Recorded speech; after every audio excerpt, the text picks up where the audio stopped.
How to add a timer to video. To begin, I added a video to my timeline and would like to add a timer to it.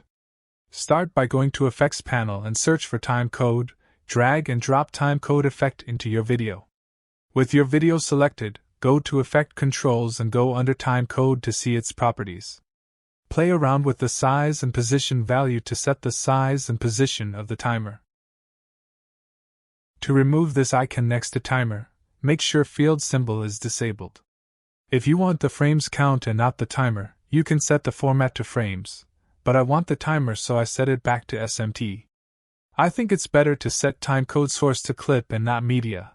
For example, now my playhead is at the start of my clip but the timer shows 2 seconds. But if you set it to clip, it is counting from the start of the clip.